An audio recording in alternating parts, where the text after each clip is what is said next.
Hello, everybody. Welcome back to our channel. Yes, and if you're new here, welcome to the chaos. We're Sippin' on Spice podcast. Today we are talking all things fantasy. Can we talk about world maps? Fantasy world maps. Okay, people will get upset and they'll be like, Sarah J. Maas took London. She just took the UK. I don't know. I don't know geography. She just took this land mass, and that's what it is. Listen, and I do get it when people make comments like, oh, this is resembling real wars or real things that happen, right? Totally respect that point. I have never once looked at a map and thought, Europe. Like, you can't pinpoint Europe on a map? Is that what you're telling me? No, to use my honest words, probably not. I mean, like, I would never look at a fantasy map and be like, that looks like Europe. Okay. You know what I mean? Okay. So, like, people are like, yes. That's such a lazy map drawing. Never once would I see a map and be like, you're right, though. I never look at the fantasy maps in books and I'm like, I could pinpoint that in a real location. I can't. I don't know. I see discourse on this all the time and like addressing like what they think authors mean and like all the. I cannot tell you it. It could be a blatant red sign and I would never see it. I would be like, you'd be like, I do not. Yes. Because here's the long and the short of the truth. Okay, I open my new book.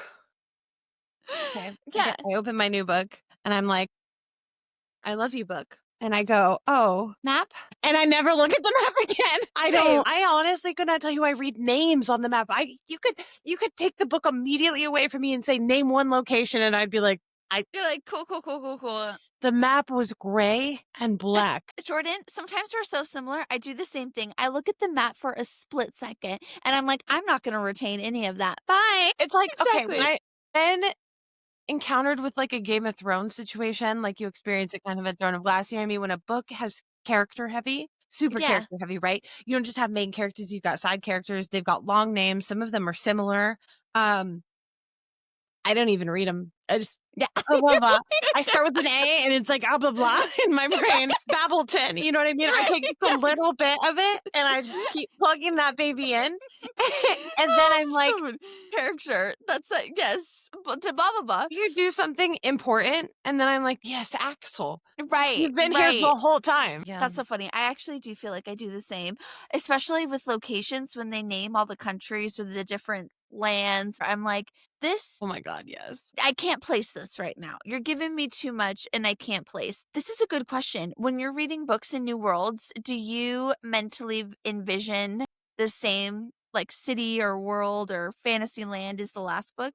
I will paint a picture of a world and then I'll start putting people in the new book in that world. That does get a little confusing. I do think that is like the risk of reading back-to-back world building fantasy, right? I'm not talking cutesy single bookers. I'm talking fantasy. I have to like take a pause because I'll see myself like mixing up the FMCs and stuff too. Mm-hmm. So I really can't do fantasy back to back.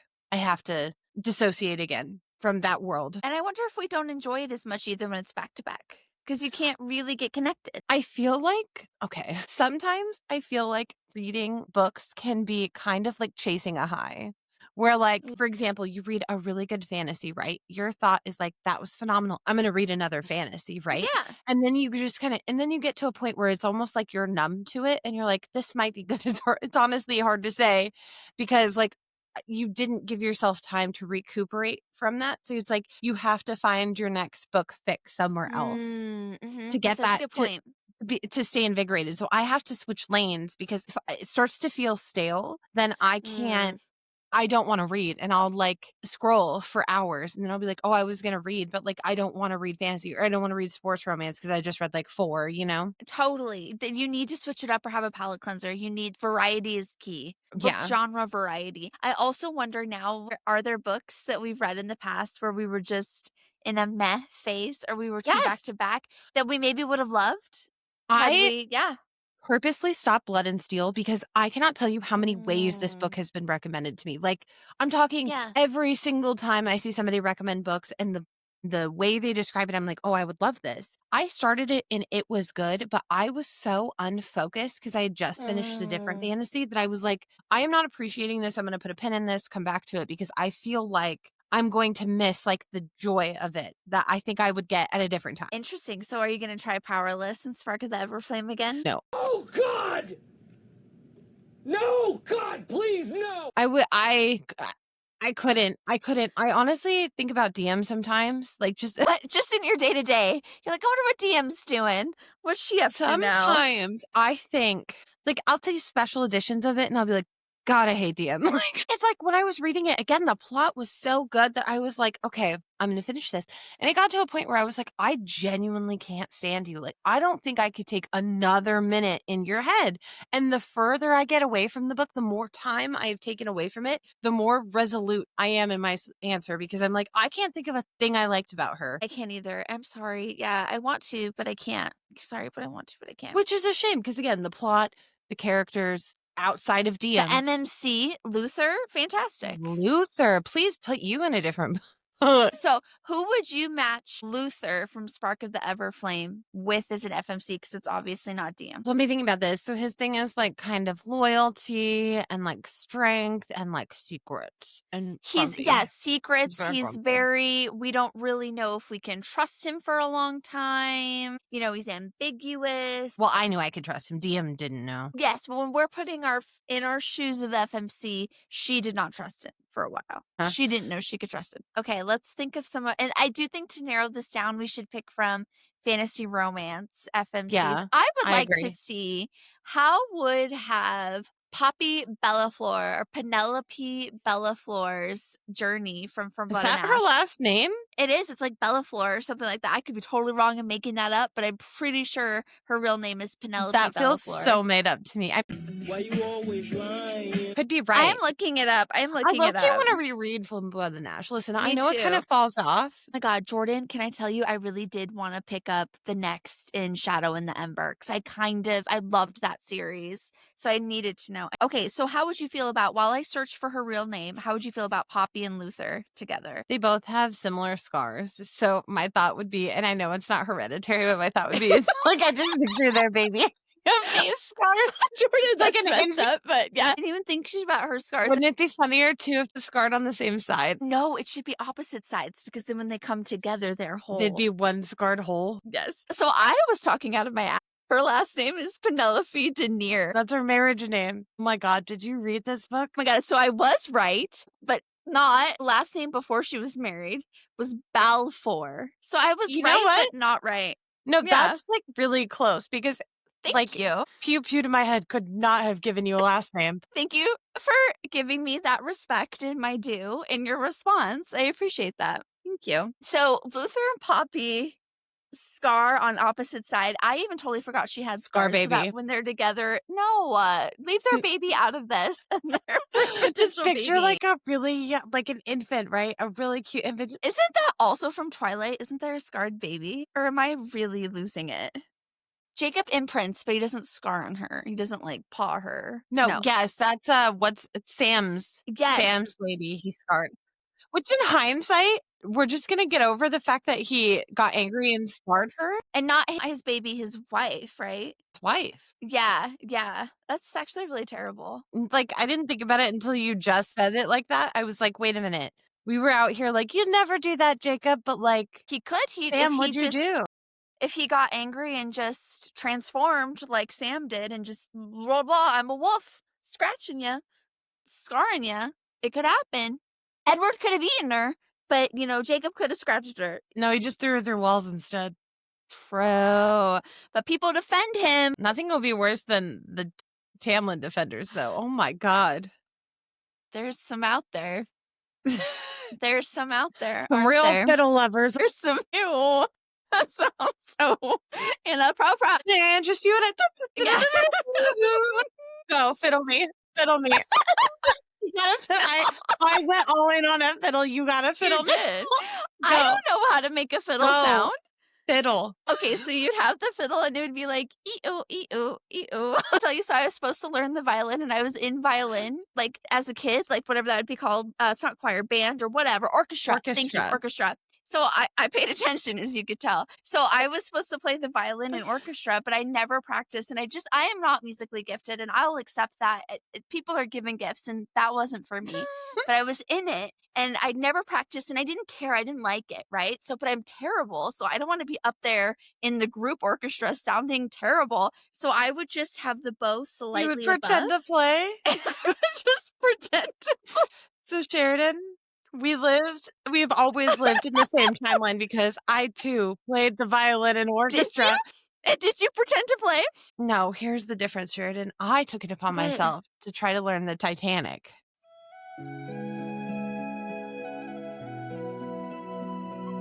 Jordan, It that's wasn't actually fun really impressive. for It's actually anyone. so impressive. It wasn't fun. That's when my mom taught me to forge her signatures on like practice sheets.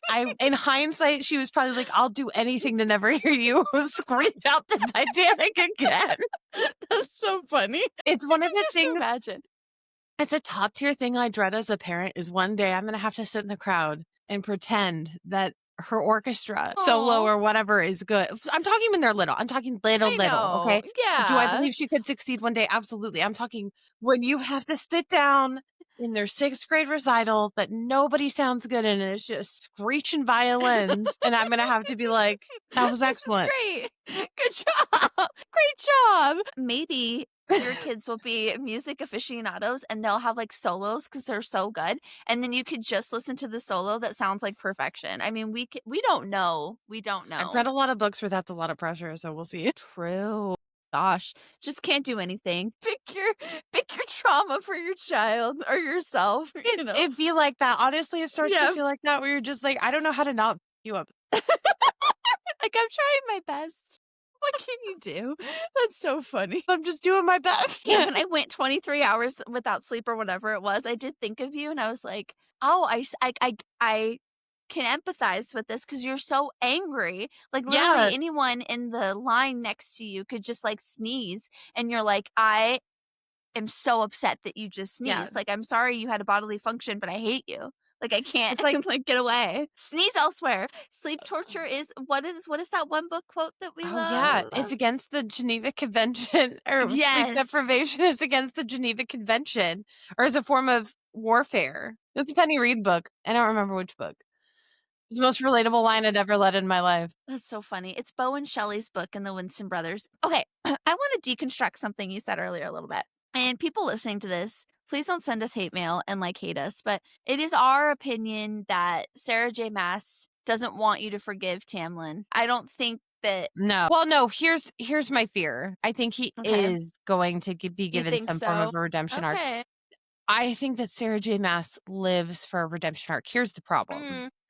Not everybody deserves a redemption arc. Okay, it's the case of Totally. Eris versus Tamlin, I right? was just gonna say, The way that because they you can love a deliver, redemption arc. I eat it up. I could read any villain except for Tamlin, and here's why.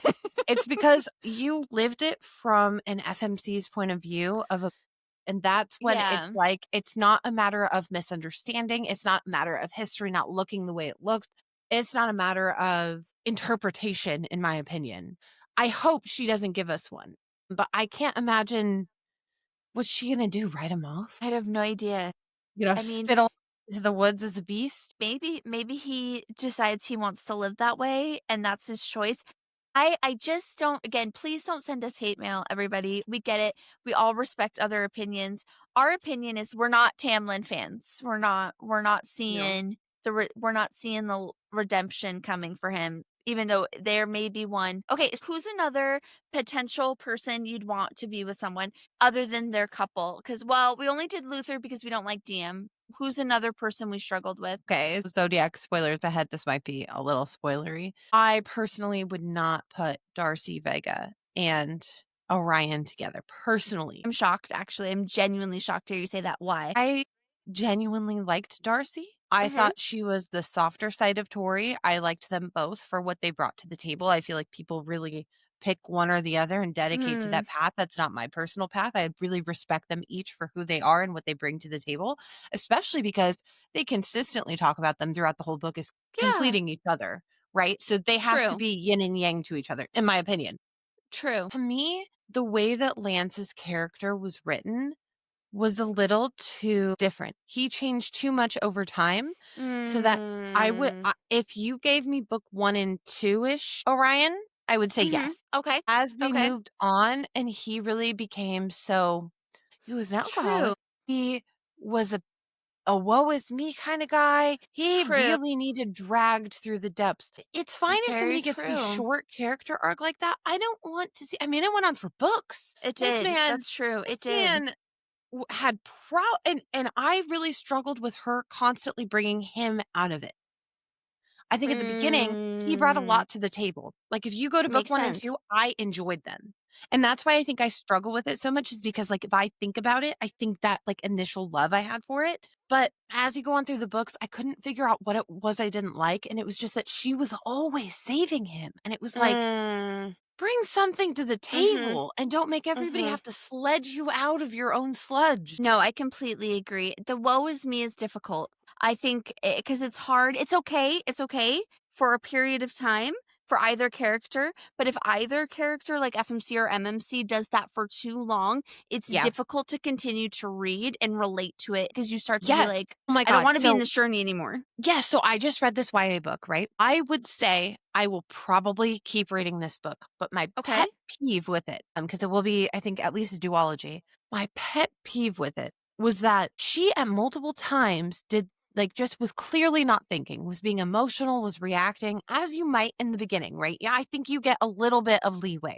And then she would have these epiphanies where somebody would be like, you need to start thinking instead of resisting. And she would be like, Yeah. you're right. I need to try. And then she'd try, and I say that in italicized font. Okay. She would try, and then it would be like the next page, another dumb thing. And then somebody would be like, you Oof. really need to be smart. It got brought up at least 4 Oof. times. And I was like, we're just passing the same tree at this point. You know what I mean? Yeah. Like, Yes. it was very DM coded, and I will say that the way it kind Mm, of wrapped up, I felt like, okay, I could see this getting better. I hope that character arc gets better because I really think that the meat and bones of the story is good. I thought the plot twist was good. okay. Okay. I cannot take the back and forth and the back and the forth. You That's gotta, hard. you gotta have a character growth arc. You can't keep reusing that same, oh, I acknowledge I did something wrong, or I acknowledge I'm not thinking about it. Yes, good, then move Mm, on.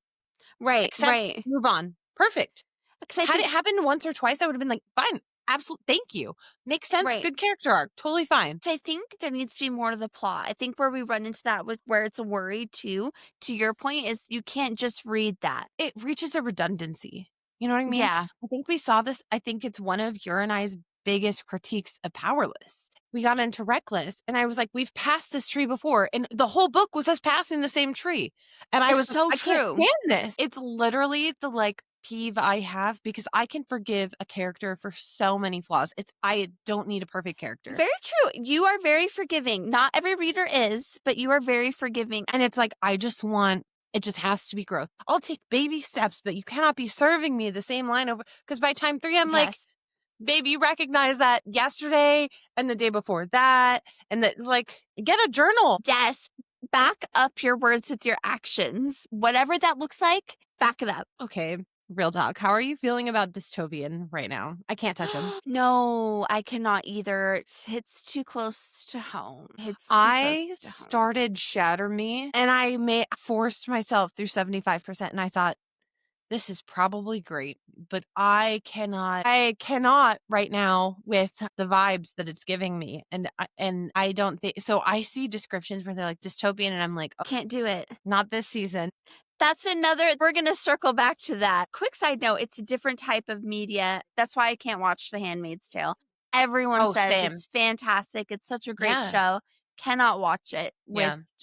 cannot watch it. There are certain things that I know to be true or believe to be true, but I cannot bring myself to immerse myself in them because it would do more harm than good. Actually, I've seen a video on this, or it might have been a TikTok. It's actually very fascinating to the point of right now, we cannot consume dystopia media because of underlying daily anxiety about the state of some things in the world. So why go to those worlds where it's just it's hitting a little too much, right? Mhm. But Mhm. there are, in different decades, in different time periods of things happening, different types of media get more popular.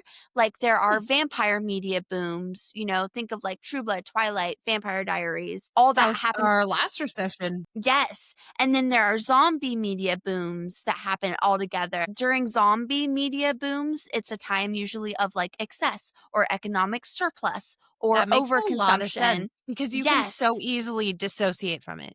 This is so exactly. dystopian, it's not real. Exactly, exactly. And then vampire media becomes really popular when economies go through like times of recession or they're not in like an economic boom. Vampire media gets more popular. That makes sense because it also kind of brings me to the Kesha theory that I feel like we see on TikTok all the time now. It's essentially talking about how pop culture, like music, right? People make the joke all the time, like Yes. the recession's coming Recession back because pop. Kesha's coming back. Yes. Because it's got a lot to do with the way that we utilize pop culture to distract us. And that pop culture is really great in times of strife because it is the outlet. Yeah, no, I think that's so true. So we're gonna get recession core pop, which I'm here for. I loved the last recession's music, and that was like a time when we were old enough to go out and drink and like club Yeah. and like or go to bars, So that music was the perfect vibe for that. So I'm ready for that music. We were old enough for some of it. Does this mean there's gonna be another vampire media boom? I'm here for it. That would be so interesting. I think what publishers are picking up, right? So Ooh, yes. we did the whole Faye thing. That was huge. I think that Faye is kind of falling off for the most part. Outside of Quicksilver, not just seeing Yes. less of it, because I don't think that that's true. I'm just saying what is getting the push, what is getting pushed to center. Because I feel like something booms and then people are like, copy, copy, copy. Not copy. Let me True. rephrase that. People see it and they think, let's try this way. Let's try. And They you get get a lot inspired of by it. similar content. Yes. So you've got your Faye, right? Hockey romance. Not just sports romance. Hockey romance was like the it moment, right? I think that's starting to become a little, what's the right word? Less in vogue right now. Things are shifting, maybe. Things are shifting. I really think, and this just might be bias, I think we are going to see the rise of the wolf. I think we're in the werewolf era. Yes, there we go. Okay, I'm here for it. You're here for it. We really haven't with vampires in a long time, dude. Very Like, when is the true. last pop of vampire culture you can really think of? I think it is the Twilight Vampire Diaries True Blood. To that degree, for sure. Like, I would say from Blood and Ash, but there's also wolves. There's vampire and wolves. They're so frequently interconnected to vampires and werewolves. They really are in their stories. I think you're right. I think we are going to see like a boom of werewolf media. I think it's starting to get its legs. And I think what's interesting about this type of book, from my perspective, right, from what I have read, my personal experience, is I am seeing that there's a huge gap in that werewolf space right now.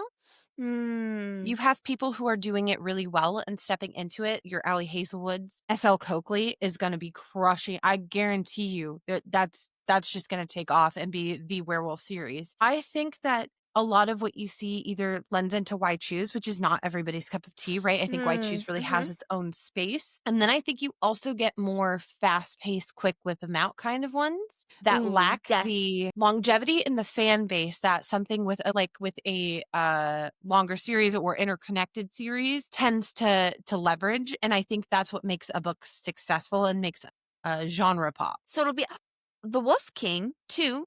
I do think there is more popular werewolf books that are coming up, which will be very interesting to see. I think we're also wrapping up a dragon era. I think we're getting in the last stragglers of what people will consider successful. And when I say stragglers, I mean like a big one we see everywhere is, what is that, On Blood and Wings? That's a big one people talk about. I think that's going to be one of the last, that era of book is going to be the last kind of big pop outside of, your Fourth Wings, the ones that are clear and established to finish. I think that dragons are also kind of on the way out. I could see that too, at least by what's being picked up by publishers, to your point. Like, yes, I think, what is being pushed down our throats as like the portion of fantasy. Now, that's not to say that they're not all good and that they don't all have their place. They do. We read it all. I'm just saying, what do I think is media going to push on us? Is Barnes and Noble and the book overlords. And I don't think it's from the author perspective. I think it's from the publisher perspective, where they pick up these books and they say, it's very Zoolander, like Hans is so hot right now. Hansel, so hot right now. It's literally what they do. And they say like, oh, dragons are so hot right now. And then they feed us dragons. And those are the ones that you're going to see. New release Tuesday, special edition. Here's your pretty Yes. version. Here's read it. So true. So werewolves are so hot right now. It'll be interesting to see what it is after werewolves. And I think it's going to be outside of the Omegaverse. I think that will shift and evolve Yes. where it won't be so highly correlated with the Omegaverse, I think. I think the way that Mate was written really gave the opportunity to really embrace a lot of the Omegaverse, not necessarily the wide shoes portion, but the in-depths, right? She introduced nesting. That was huge. People talked about that. So I think, what people are really breaking that barrier of monster, because quote unquote monster, right? Because when you talk about things like that, it gets a little bit more monster-esque from a intricacy. And I think your Ice Planet barbarians and stuff got really big that really opened that. Yes. Oh, I agree. And I was just going to say that. When is our alien time? Because Ice Planet Oh. Barbarians is huge. People out there listening, tell us, is there another big alien monster romance like Ice Planet Yeah. Barbarians that you love? Let us know, because we love that Yeah. series. Or what do you think your movement is? Because I think that we do see trends. I think we see trends in pockets. And I think when we talk about Ice Planet Barbarians, what Ruby Dixon did right is she really created a space that was addictive, not touched in that way, where it became palatable to contemporary readers, Yes, yes. Like it was a good entry to monster romance. It's very palatable depending on your comfort levels. These books have eras, just like Taylor Swift. We're going into our werewolf era. We've been in our Yeah. fae era, werewolf era, our dragon era. They are dragon Yes. era. I also would like to see just like more diversity in what they release too, So true. because I also think that we're going to be in a really cool pop of seeing movies and media that Yes. really drop like investment from consumers in a way that we haven't seen, right? Marvel really did it at first. And I think that if we really think about the last time that like you have crazed fan bases, people who still talk about their stuff, right? You have your Harry Potter fan base, you Yep. have your Twilight fan base. They're not You done. That have- fan base is not over. They're not It's done. very Hunger active. Games, Yes. right? Yes. All of these books to movies, there was a whole section of this time frame. Divergent, it didn't really get its long run because they started to, spoiler alert, change from the books. You have such a community in books that I was just going to say that I'm so excited for it because as fans of the original media, we will absolutely go see Quicksilver or watch the show. Oh, yeah. We will absolutely go see ACOTAR or Fourth Wing or whatever Yeah. adapted, like from Blood and Ash. There's no doubts about that. And I do think there were certain books that were being adapted into media and TV shows, but just a different genre. So I am very excited, like murder mysteries or like, Big Little Lies, all those that like started as a book. But I am so excited that fantasy romance is getting it's gathering more respect, maybe. I don't know if respect's the right word, where it is being taken seriously to be made into these projects again. Because from my perspective, correct me if I'm wrong if you don't Lord agree. of the Rings.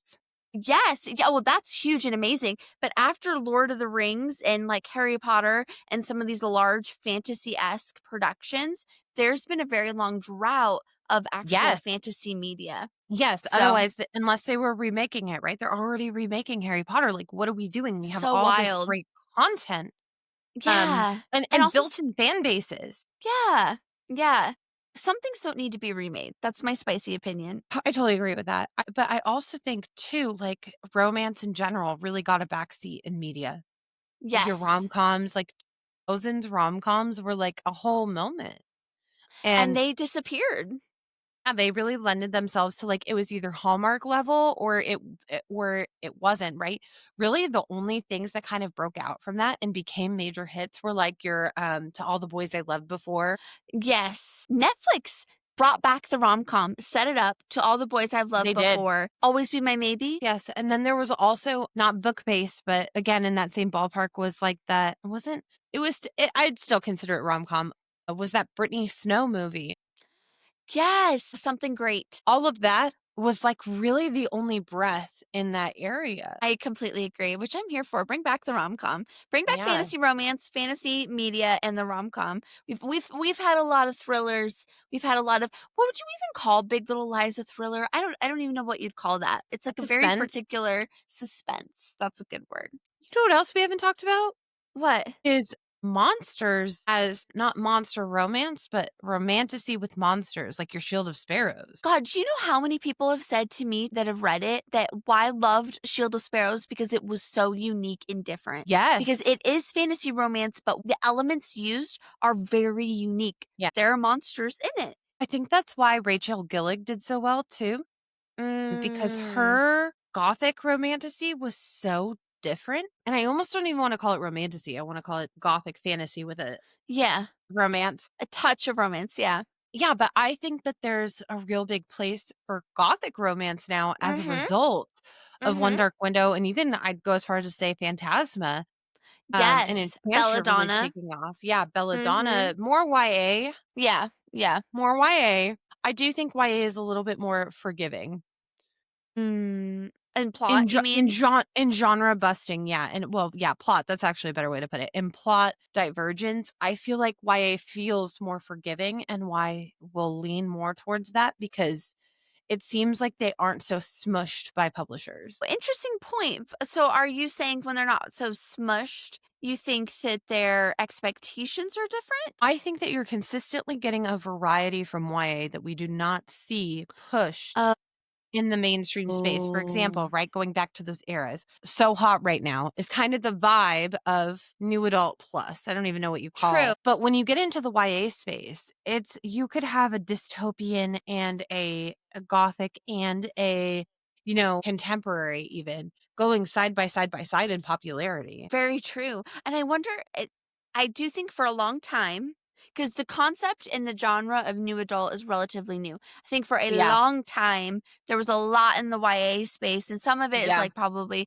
should have been older YA than it really was. But the actual concept of new adult is relatively new. So I'm wondering if that will shift and expand as time goes on, Yeah, you know? it's like I think sometimes we as readers can kind of pinhole ourselves with the conversation of like smut, right?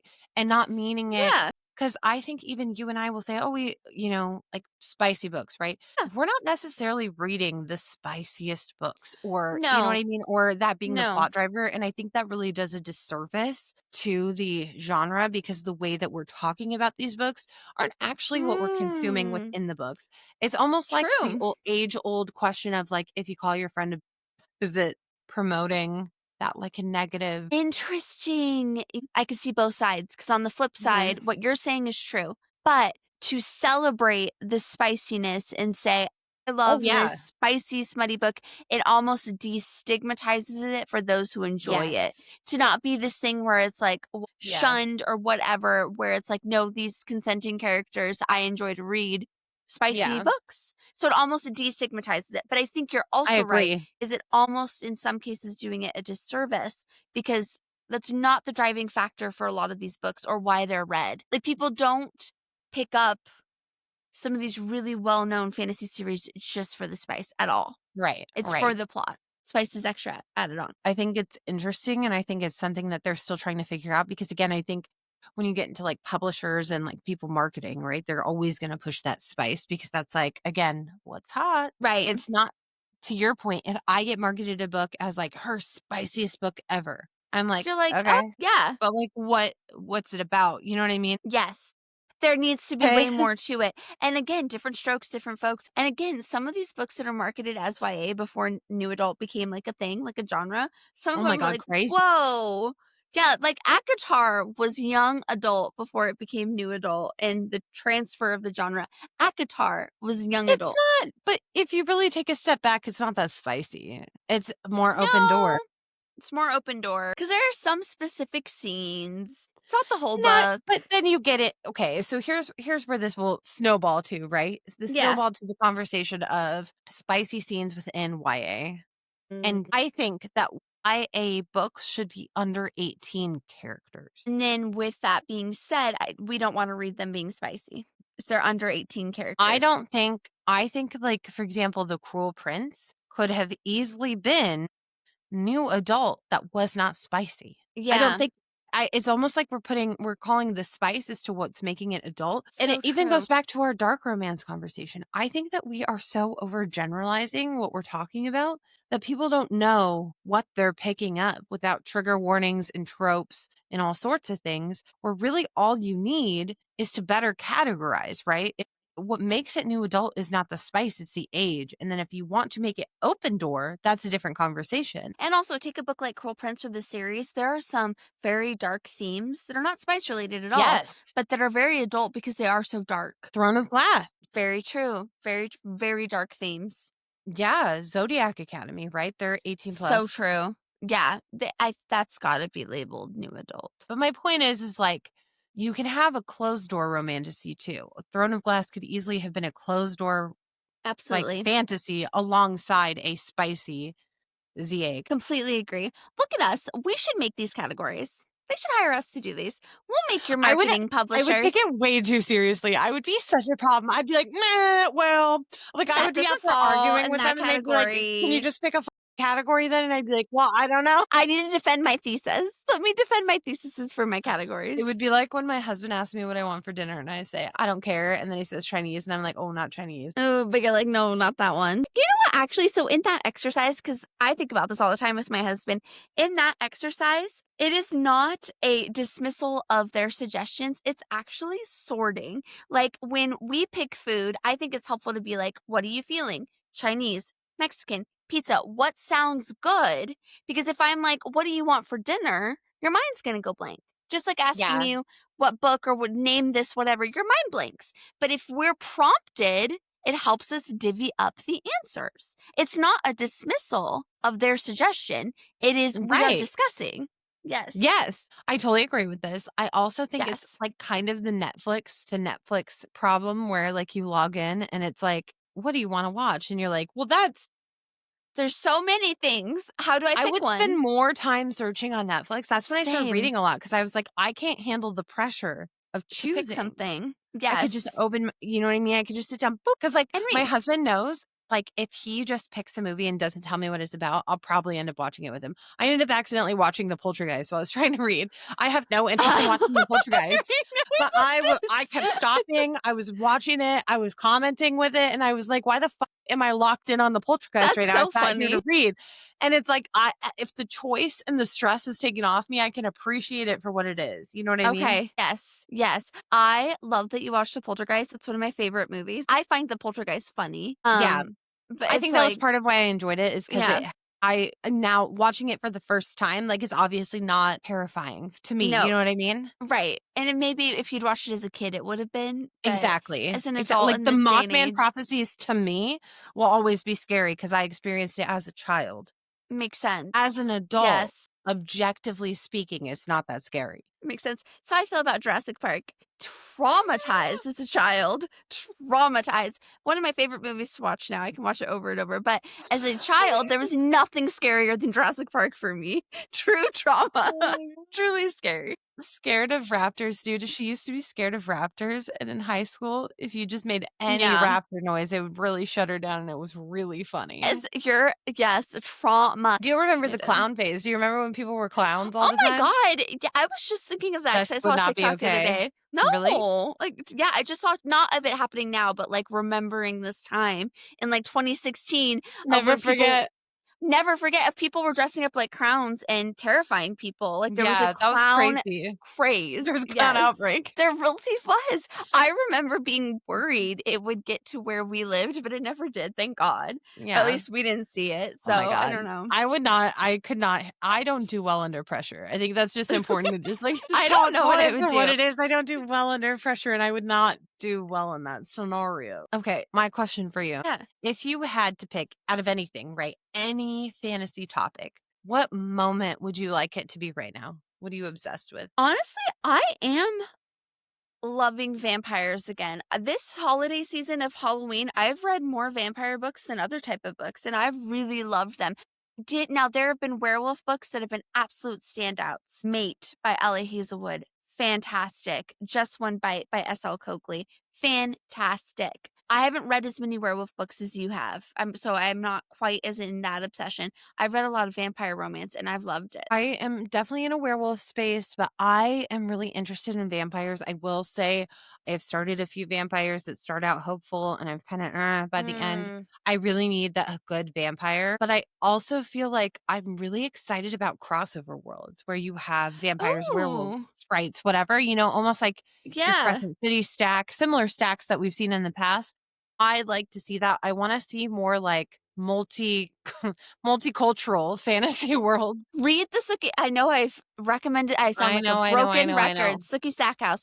But if there's another series out there like that, I would love it. Where it combines different groups of paranormal beings that are all together. Just like if there's one, let's welcome them all. Let's get weird. Yeah, I love it. And Zodiac Academy is like that. So yes, I love that. So if you like what you heard, make sure to follow and subscribe. We will be back next week recapping Quicksilver, prepping you for Brimstone. Yes, I am so excited. It is for me the most anticipated book release of this year. Like I'm so excited.